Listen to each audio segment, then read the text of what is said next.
Hello guys, welcome back to my YouTube channel. So guys, आज जब मैं पढ़ाई करने बैठी तो मैं लैपटॉप चालू करने की कोशिश कर रही थी और पता नहीं क्या हो गया था। ये लैपटॉप एक जगह अटक गया था। पहले मैंने इसे चालू किया और इस पर स्क्रीन आई और स्क्रीन पे कुछ भी नहीं आया, जैसे कि चालू करने के लिए आता है लॉगिन करना, सिंग इन करना, लेकिन ऐसा कुछ भी नहीं आया और ये स्क्रीन एक जगह अटक गई थी। मैं अपनी छोटी बहन का लैपटॉप यूज़ करती थी, बट वो अभी भोपाल चली गई है, तो अभी दीदी का लैपटॉप यूज़ कर रही हूँ मैं। और मुझे समझ में नहीं आ रहा था कि लैपटॉप को क्या हो गया। मैं इसे बंद भी नहीं कर पा रही थी। इसमें जो बंद करने की बटन होती है, स्विच ऑफ करने की, मैं उसको बहुत देर तक दबा के रखी थी, लेकिन फिर भी वो बंद नहीं हो रहा था। फिर कुछ देर बाद दीदी आई, उन्होंने इसे बंद किया, तब कहीं जाके ये चालू हुआ। और मुझसे तो ये बंद भी नहीं हो रहा था। बोल रही थी तुम्हें तो दिमाग ही नहीं है, कैसे पढ़ाई कर रही है तो। बट ठीक है, कोई बात नहीं। फिर उन्होंने ठीक कर दिया और बहुत देर बाद ये ठीक हुआ था। बहुत देर तक मैं परेशान होती रही थी। फिर उसके बाद सबसे पहले मैंने मॉक टेस्ट स्टार्ट किया, क्योंकि 3 दिन से मैंने एक भी मॉक टेस्ट नहीं दिया था। मैं सिर्फ स्पीड ड्रिल और सेक्शनल टेस्ट दे रही थी। तो अब मैंने सोचा कि चलो अब देख लेते हैं कि कोई इम्प्रूवमेंट हुआ है या नहीं। मैंने ये जो मॉक लगाया था वो प्रीवियस ईयर का पेपर था। मतलब ऐसे मैंने कोई मॉक नहीं लगाया था जो अभी एग्ज़ाम में आने वाला है, क्योंकि उसमें तो थोड़ा टफ़ ही देते हैं। और जो रियल पेपर रहता है, मैंने सोचा कि उसका मॉक देती हूँ। हो सकता है कि उसमें रियल पता चलता है कि किस लेवल के क्वेश्चंस आते हैं। ऐसे तो टफ़ ही दे देते हैं, और जब टफ़ क्वेश्चंस आते हैं तो मेरे नंबर वैसे ही कम आ जाते हैं। तो फिर बहुत ज़्यादा मुझे डिमोटिवेशन होता है कि यार इतने कम नंबर आ रहे हैं, पता नहीं एग्ज़ाम कैसे जाएगा, एग्ज़ाम देने जाना भी चाहिए या नहीं। तो फिर ऐसे सवाल आने लगते हैं मेरे मन में। इसलिए अब मैं सोच रही थी कि मैं जो मॉक दूंगी वो प्रीवियस ईयर का ही दूंगी, ऐसे नहीं करूँगी। और ये तो किसी शिफ्ट का था, 2024 का 8 अगस्त वाला था। तो मैंने सोचा कि चलो अब इसी से शुरुआत करते हैं, कम से कम पता तो चले कि किस सब्जेक्ट में मैं वीक हूँ। और फिर बाद में मुझे पता भी चला कि मैं किस सब्जेक्ट में वीक हूँ, और मुझे ये पता चला कि मुझे दोनों पे मेहनत करने की ज़रूरत है, रीज़निंग और मैथ्स दोनों। क्योंकि सिर्फ ऐसा नहीं है कि रीज़निंग ही अकेली है जिसमें नंबर अच्छे चाहिए और मैथ्स को छोड़ देना चाहिए। मैथ्स में भी बहुत ज़्यादा ज़रूरत है। मैंने जो रीज़निंग के क्वेश्चंस अटैम्प्ट किए थे वो मैंने 27 से 28 कर लिए थे। मैंने सोचा था कि मुझे करने हैं 38 समथिंग, क्योंकि 2 क्वेश्चन बच जाएँ तो कोई दिक्कत नहीं है, लेकिन 38 तक तो मैं करूँगी। और 10 कम पे ही रह गई हूँ मैं, टाइम आउट हो गया था। और पता नहीं मैं किस चीज़ में फंस गई थी या नहीं फंसी थी, बट हाँ, मैं बस 27 से 28 क्वेश्चंस कर पाई थी। 25 मिनट में 27 से 28 क्वेश्चन, क्या ही बोलूँ मैं खुद को। बट ठीक है, अब मैं और आगे ट्राई करूँगी। बस यही बोलती हूँ, मैं ट्राई करूँगी, बट नंबर बढ़ ही नहीं रहे मेरी रीजनिंग में। पता नहीं, इससे पहले मैंने 15 दिन पहले मॉक दिया था, उसमें शायद मैंने 35 क्वेश्चंस कर लिए थे रीजनिंग के, और मुझे बहुत ज़्यादा खुशी हुई थी। बट अभी तो ऐसा हो ही नहीं पा रहा है, ऐसा मौका ही नहीं मिल रहा है मुझे कि मैं 35 तक पहुँच जाऊँ। और रही बात मैथ्स की, तो मैथ्स में तो मैंने 2 DI सॉल्व की थी, और उसके साथ सिंप्लीफिकेशन भी अच्छा खासा आया था, लेकिन थोड़ा सा टफ लगा था मुझे सिंप्लीफिकेशन। और उसके बाद नंबर सीरीज़ आई थी, रॉन्ग नंबर सीरीज़। तो रॉन्ग नंबर सीरीज़ तो मैंने सॉल्व की ही नहीं थी, क्योंकि मुझे लगा कि इनमें टाइम लगेगा। और सिंप्लीफिकेशन भी अच्छे खासे दिए हुए थे, तो मैंने सिंप्लीफिकेशन सॉल्व कर लिए थे। अर्थमेटिक पे तो ध्यान ही नहीं दिया था, क्योंकि अर्थमेटिक तो अभी मेरी चल ही रही है।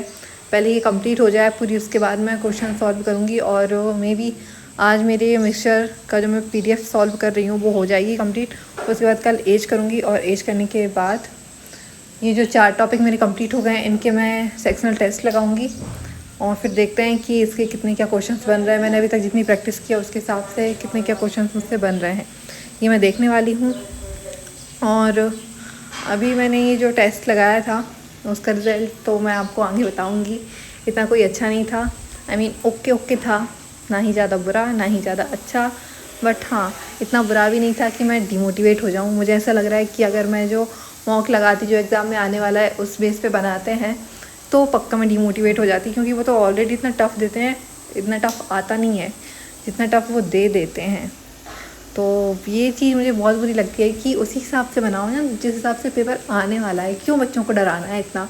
और बच्चे डरे या ना डरे, मैं तो डर ही जाती हूँ देख के, कितना टफ़, ये तो होगा ही नहीं। और इतने कम नंबर आ रहे हैं मेरे, बट अभी भी कोई इतने ज़्यादा नहीं आए इसमें। 1 मंथ बचा है और पता नहीं इसमें मैं कितना ही इंक्रीजमेंट कर पाऊँगी। बस इतना तो हो जाए कि रीजनिंग में मैं 40 में से 38 क्वेश्चंस तो कर ही लूँ। 1-2 छूट जाएँ तो ओके, मुझे कोई दिक्कत नहीं है।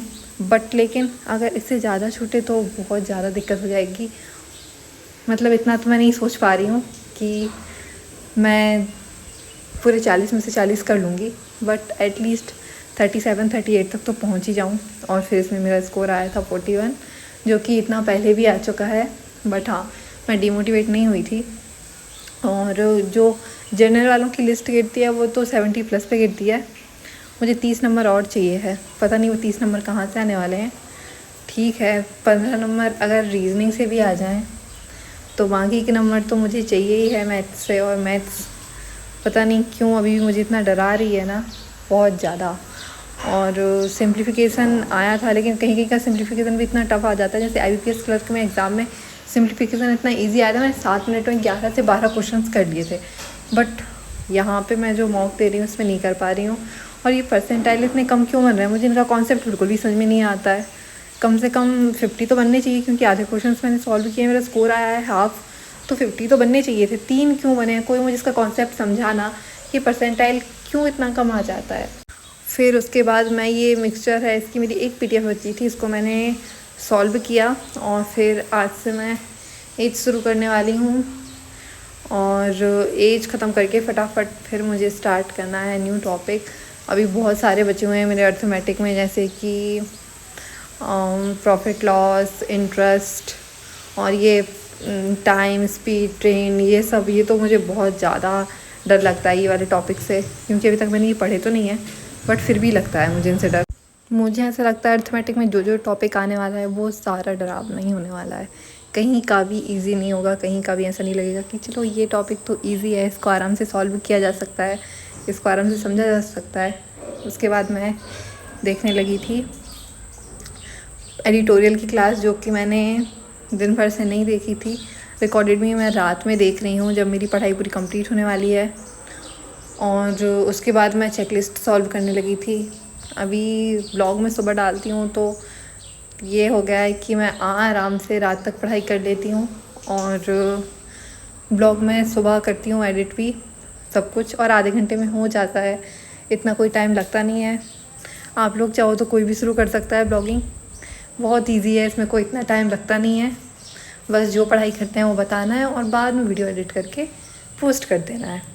और फिर ये जो PDF थी, ये आज या कल आई थी, 2 दिन पहले आई थी आई थिंक। तो इसको मैंने सॉल्व कर लिया, मुझे कंफर्म याद नहीं है कब आई थी, बट इसमें क्वेश्चंस इजी थे पजल के, तो ये भी मैंने सॉल्व कर लिया। 1 लाइन क्वेश्चंस तो मैं कम ही करती हूँ। तो गाइस, मैं अपने ब्लॉग को यहीं खत्म करती हूँ। बाय।